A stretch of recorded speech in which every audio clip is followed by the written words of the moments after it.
Chapter 30. Betrayal. Torvin. He betrayed me. I trusted him, and he betrayed me. I told him my most vulnerable secret. I kissed her. And she's not even the man I think I was falling in. Well, I can't be falling for a man that doesn't exist, can I? But when I close my eyes, I still see him, looking up at me, earnest, saying he'll teach me, that I do have the willpower to rule my kingdom. And he did kiss me back. I know I felt, his body against mine. Not long, but he'd definitely been a man, absolutely had been a man, and I'd felt his want for me too. My heart is swimming, is drowning, and I don't see a way to shore. It's an effort to keep my breathing steady as I march into the palace, still rain-wet and wind-swept, accompanied by my guards.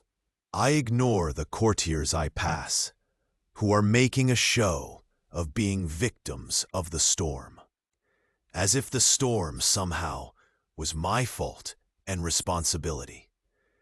None of them stood in it and tried to dissipate it.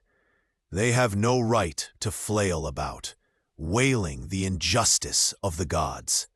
Valtaire, who's unusually subdued, walks a few paces behind me, not saying anything.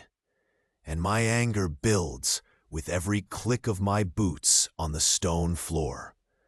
Because that storm shouldn't have happened. It should not have happened. And the mage who'd said he'd unravel it ran away. And the one who'd stayed with me. I pause at a corridor bend, then head toward the quarters of the court mages. There are 3 weavers that I know of in this palace, but one of them should actually be in charge. Valtaire catches my arm, which he seldom does in public. It startles me enough that I stop. He leans in. Tor, if you're going to see Caleb, I'm not going to see Caleb, I say through clenched teeth. I'm going to see Master Aldrich. I try to step past him, but he puts up a hand, stopping me again. Tor, Caleb doesn't think the storm was an accident, that a weaver, I know. Every time Valtaire says Caleb's name, it's like a knife in my gut. Let me pass, Valtaire. We're making a spectacle, and it's not good at all that Valtaire, even known to be my friend, is stopping his king. Torvin, think about it. If Caleb didn't call the storm, that leaves Nikolai or Aldrich, or another weaver in our midst. Maybe the weaver who killed my father, someone as yet unknown to me, or at least the weaver who covered up what happened.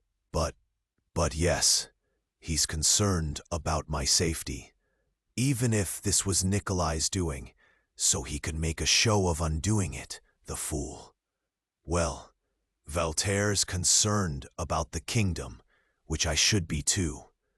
I can't haul out the son of a major noble for trying to kill the king, even if by stupidity. Our economy is on shaky enough ground as it is.